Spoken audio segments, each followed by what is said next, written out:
तो देखा कि कोई लड़का जाता है और इंटरव्यू देने के बाद 5 मिनट में बाहर, कोई 8 मिनट में बाहर, कोई 10 मिनट में बाहर। तो मुझे लगा कि बात कुछ और है। इन लोग जाता है और आ जाता है, दिमाग में हम बिहारियों के दिमाग में रहता है कि ज़रूर कुछ सेटिंग है। और मुझे डर लगने लगा कि अब तो यहाँ नहीं होगा, ये सब सेटिंग वाला है। आया गया 5 मिनट में चेहरा दिखा के बाहर आ गया और इसी सब का होगा। लेकिन खैर JNU एक ऐसी संस्था है कि यहाँ सेटिंग नहीं चलती है। जब रिजल्ट आया तो उसमें ऊपर से दूसरे नंबर पर मेरा नाम था। तो मैंने वहाँ ज्वाइन किया, फिर MPhil करना शुरू किया।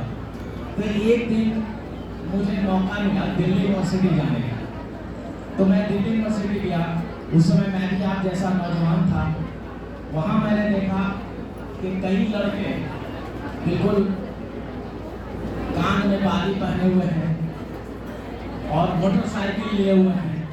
मोटरसाइकिल पर उसकी एक गर्लफ्रेंड भी है पीछे बैठी हुई, और उसको वो तेजी से चलाता हुआ इधर उधर कैंपस में जा रहा है और फिर आ रहा है।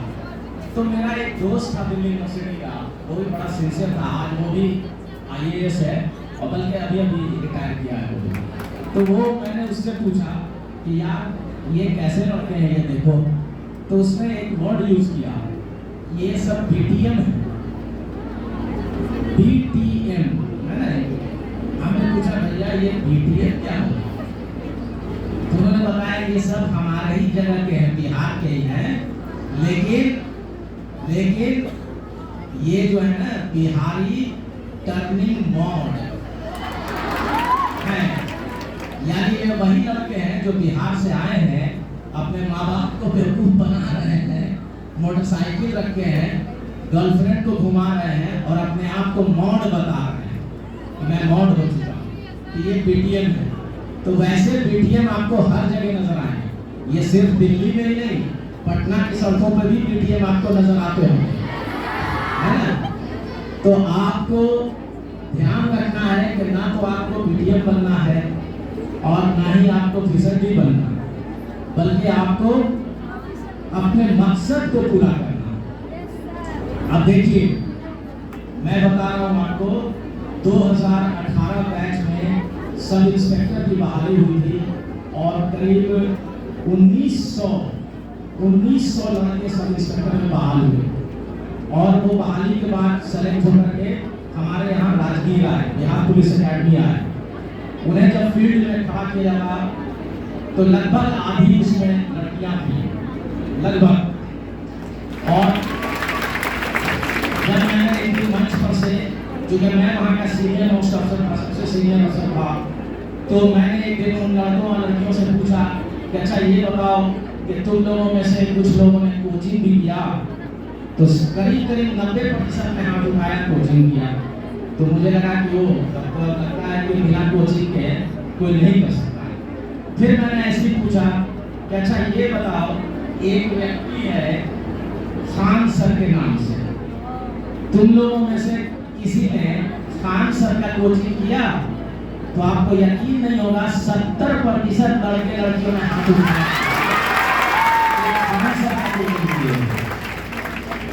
तो उस समय हमें बड़ा ताज्जुब लगा कि खान सर कौन है। सच माने में मैं खान सर को उतने अच्छे से नहीं जानता था, नाम सुना था लेकिन नहीं जानता।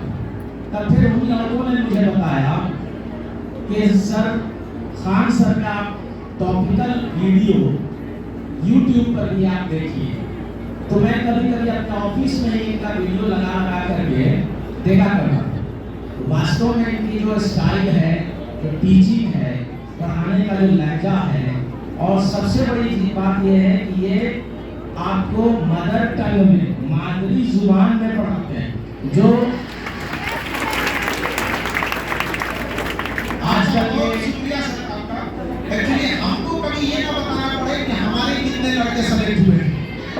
हमारे यहाँ से सिलेक्शन गिनती में नहीं, परसेंटेज में होता है। 2-3 सीट नहीं, 70-80% ले लो आप। और यहाँ से बोलने से क्या फायदा? जब वहाँ पे सर, जब वहाँ ट्रेनिंग फ्री ले रहे थे, वहाँ पे लड़कों ने बताया कि हम यहाँ से सेलेक्ट होके गए।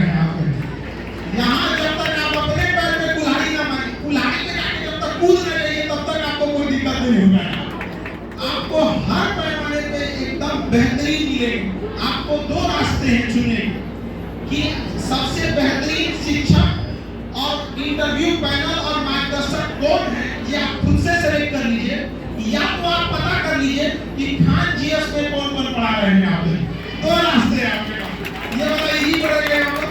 ये शब्द सर की ने देखा अपने आंख से, वहां पर बच्चों को ट्रेनिंग दिया, और सर जिन लोगों की आप बात कर रहे हैं वो आते हैं तो हम जब बताते हैं उनको, तो जितना हम नहीं जाने वो हमको बताते सर वो इतने बेहतरीन थे, अगर हम लोग का कभी तबीयत खराब भी हो जाता था तो उस समय सपोर्ट करते थे, कोई बात नहीं तुमको हम तुम्हारे साथ खड़े रहेंगे। तो ऐसे अधिकारी लोगों को दिल से रिस्पेक्ट करते हैं।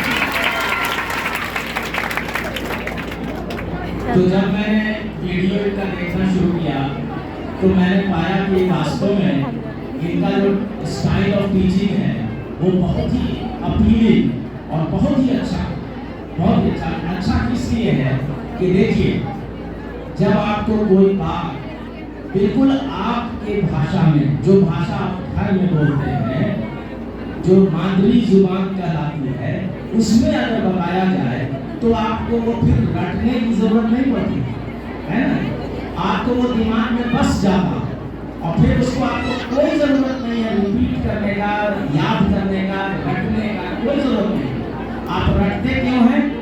ऐसी भाषा में लेख लिखा हुआ है या ऐसी भाषा में आंसर लिखा हुआ है जो आपके दिमाग में नहीं समझ में आ रहा, लेकिन आपको है कि यही उत्तर लिखना है, तो इसलिए आप उतना पैराग्राफ रट जाते है ना। जैसे गरीब देहात के बच्चे को कहा गया कि अच्छा एक तो एलिफेंट पर ऐसे सुनाओ, तो वो एक सांस में एलिफेंट पर ऐसे सुना दिया, तो लोगों ने अच्छा अच्छा बहुत अच्छा बहुत अच्छा बहुत अच्छा, बैठ जा बैठ जा। बोला अभी तो दिखाओ बाकी ही है, अभी तो दिखाओ पर ऐसे जो है वो बाकी ही है।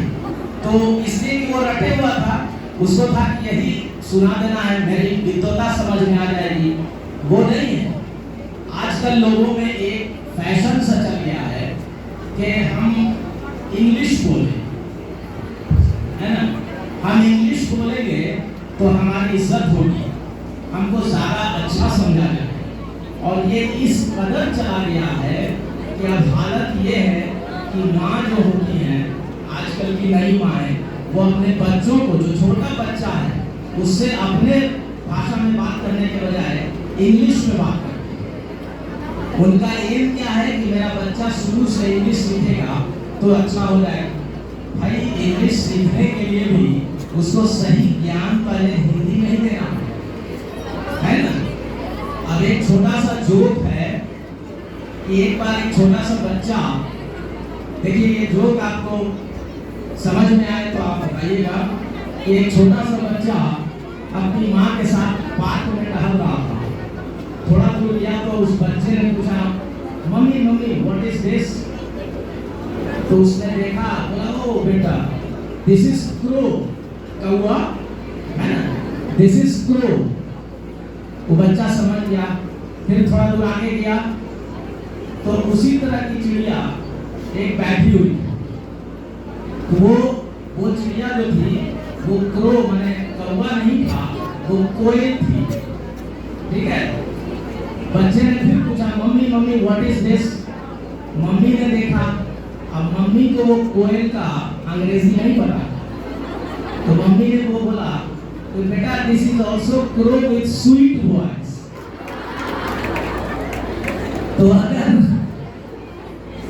तो अगर आपको क्रो विद स्वीट वॉइस सीखना है तब तो आप उसी लाइन पे रहिएगा, है ना। अगर कोयल जानते तो कभी भी पूछने की जरूरत होती। तो कोशिश करिए कि कौवा और कोयल में फर्क समझ सकिए और उसके मुताबिक अपने आप को प्रिपेयर करिए ताकि आप कभी फेल ना हो। और फेलियर स्कूल के एग्जाम में होता है, कंपटीशन में फेलियर नहीं होता है। कंपटीशन में अगर आप कंप्लीट कर गए इसका मतलब आपकी तैयारी सही थी, नहीं कंप्लीट किए इसका मतलब आपकी तैयारी में कुछ कमी रह गई थी। आप फिर से कोशिश कीजिए, अगले साल फिर कंप्लीट कर सकते हैं। तो ये आपका मुद्दा होना चाहिए, ये मंशा होना चाहिए, ना कि ये कि हम बस आ गए खान सर के यहाँ ज्वाइन कर लिया तो अब मेरा जो है हो ही जाना।